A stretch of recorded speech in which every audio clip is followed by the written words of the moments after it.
Oke, hari ini kita mau ngomongin soal paradoks marketing. Paradoks marketing itu apa sih? Sesuatu yang oke untuk dipush, tapi nggak boleh berlebihan. Ketika berlebihan, ya udah, jadi akhirnya nggak jalan. Nggak boleh ke kiri, nggak boleh ke kanan. Tentang ini kita ngomongin soal balancing ya. Ini kan kayaknya juga udah jadi rumus umum ya. Ada yang bilang sesuatu yang berlebihan nggak bagus, apapun itu gitu ya. Ngomongin apa? Hidup terlalu enak, bikin kita jadi sombong, jadi cengeng mungkin gitu ya. Hidup yang terlalu susah juga bikin kita jadi apatis. Apalagi makan terlalu banyak nggak sehat, makan terlalu dikit juga nggak sehat gitu ya. Terus bahkan hal baik pun juga ketika terlalu baik nggak bagus juga. Makanya ada orang bilang, ih dia lu terlalu baik sih gitu kan. Kan selalu ada begitu ya. Vitamin pun juga nggak baik terlalu banyak, olahraga juga nggak baik berlebihan, gaji terlalu besar juga mungkin juga nggak baik juga gitu. Jadi apapun yang berlebihan tuh kayaknya nggak bagus gitu. Nah jadi kita hari ini kalau ngomongin paradoks tuh sebenarnya ngomongin tentang balance gitu kan. Apapun yang kita percaya harus didorong di marketing itu sebenarnya harus dibalance. Jadi ini juga personality trait yang penting buat orang marketing. Kita harus terbuka sehingga tidak ekstrim kiri, tidak ekstrim kanan. Karena ekstrim kiri dan kanan itu ada waktunya. Kapan harus pakai? Oh, kita harus ke kiri nih kalau situasinya gini. Oh, kalau produknya gini kita ke kanan dikit yuk. Tapi begitu ntar momentumnya berubah bisa balik lagi ke kiri. Jadi intinya seperti itu. Ini tentang ngebalance atau orang juga bilang oh ini tentang cari mix yang pas gitu ya. Campurannya harus pas gitu. Makanya kalau di marketing disebutnya marketing mix gitu ya, ada istilah marketing mix. Nah, bisnis atau marketing itu juga sebenarnya juga sama gitu ya. Banyak yang nggak baik juga banyak yang terlalu yang terlalu banyak atau terlalu ke kiri atau terlalu ke kanan itu juga nggak baik gitu kan. Ini juga bikin brand jadi gagal. Prinsip dasarnya marketing tuh sebenarnya balik lagi tadi terbuka karena dynamic, ngikutin orang gitu kan. Jadi nggak boleh terlalu juga gitu kan. Bukan nggak bisa ke sana atau ke sini sebenarnya. Kalau mau terlalu ke kiri banget atau terlalu ke kanan banget boleh aja. Tapi ya ada konsekuensinya aja gitu kan. Nah, ini banyak banget versinya. Jadi saya akan pecah ini jadi beberapa episode gitu ya biar kita juga bisa nyimaknya lebih menarik ya. Yang pertama, paradoks yang pertama tuh short term dan long term. Ini paling sering gitu kan.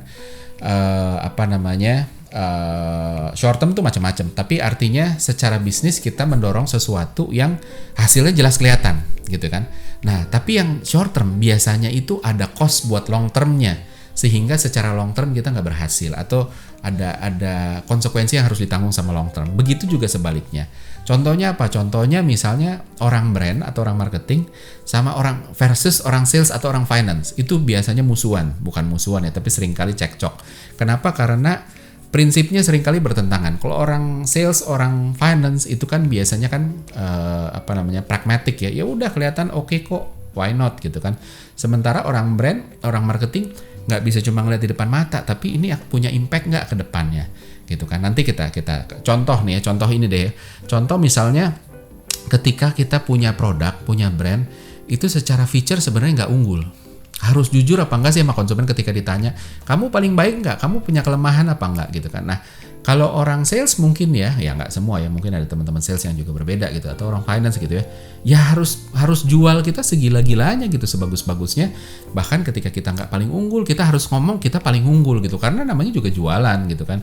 Nah, tapi akhirnya jadi nggak jujur gitu. Kalau nggak jujur, pasti damaging the brand, karena brand is all about trust. Dan kalau kita udah nggak jujur, ya brandnya akhirnya jadi suffer gitu kan. Makanya itu juga. Terus ngomongin diskon sama enggak gitu kan. Diskon terus, salesnya pasti naik short term gitu kan. Tapi orang brand juga pasti mikir ketika diskon terus, lama-lama diskonnya nggak manjur. Sehingga secara long term ini akan suffer kita rame-rame. Dan bukan cuma itu, ketika brand terlalu banyak diskon, akhirnya brandnya nggak dihargai gitu kan. Jadi that's why makanya dua dikotomi yang akhirnya juga jadi paradoks gitu kan. Nah, tapi pertanyaannya kalau mau long term banget, oh ya udah deh kalau gitu nggak short term deh, kita ngomongin long term, kita ngomongin brand. Masalahnya adalah punya napas apa enggak gitu kan. Jangan ngomong long term kalau tahun ini aja bisnis kita suffer gitu loh. Ya gimana gitu, orang finance gitu loh, ngomongin brand, ngomongin 5 tahun, 10 tahun ke depan gitu kan. Tahun ini kita nggak capai target, company tutup gitu, misalnya kayak gitu ya, secara hitung-hitungan bisnis. Jadi emang susah banget gitu ya untuk ngebalance ini. Dan Sebaliknya juga ketika kita mikirin setiap hari pekerjaan kita, effort kita, activity kita itu cuma mikirin hari ini terus, ya kapan kita bisa tenang dikit, kapan kita bisa ngebangun fokus untuk sesuatu yang bulan depan, tahun depan, 5 tahun lagi, 10 tahun lagi. Jadi memang itu dua harus di-balance. Kayak orang kerja punya duit gitu ya. Ya ibaratnya itu, kalau habis buat bulan ini terus lalu nggak punya tabungan gitu ya, akhirnya kan bahaya sekali ya. Suatu saat dia dipecat, suatu saat kantornya tutup, suatu saat inflasi, harga-harga naik, terus tiba-tiba dia juga jadi nggak bisa ya jadi berbahaya lah gitu kan. Tapi kalau orangnya ditarik ekstrim satu lagi, oh ya udah kalau gitu gaji ini harus dipikirin buat 10 tahun lagi, 50 tahun lagi, bahkan walaupun gajinya diterima bulan ini, makanya ditabung semuanya gitu. Tapi akhirnya juga jadi nggak up to date gitu kan. Karir juga bisa jadi stuck gitu kalau kita nggak pakai uang ini. Misalnya contoh ya, saya salah satu yang suka traveling. Buat saya traveling ya keluar uang gitu ya. Tapi dengan traveling pikiran saya terbuka, saya dapat referensi. Oh kalau di sana tuh gini, oh kalau di sini gini, dan itu ngebantu karir juga secara tidak langsung gitu kan. Nah berhasil hari ini belum tentu berhasil selamanya. Nah itu juga yang harus kita pegang gitu kan. Buat kaum pragmatik itu yang harus diingat. Kalau sesuatu jalan hari ini, belum tentu itu akan jalan terus. Contohnya apa? Contohnya kita ngomong dalam hidup dulu deh gitu kan. Gula enak nggak enak gitu kan. Begitu dimakan langsung enak. Enaknya itu bukan nanti-nanti, enaknya sekarang gitu kan. Terus apa kalau begitu boleh kita makan gula sebanyak-banyak? Orang enak sikat terus gitu kan.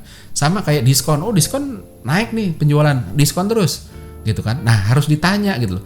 Apakah apakah diskon punya efek merusak seperti gula dalam jangka panjang? Kan kita tahu kalau makan gula terus lama-lama diabetes gitu kan, insulin resisten dan lain sebagainya gitu kan. Jadi walaupun di depannya kelihatannya oke, tapi banyak hal yang memang perlu waktu. Dalam hidup tuh perlu waktu untuk terjadi, baik itu baik maupun buruk. Penyakit juga nggak langsung terjadi sehari gitu kan. Kita numpuk dengan gaya hidup tidak sehat, lama-lama akhirnya terjadi gitu kan.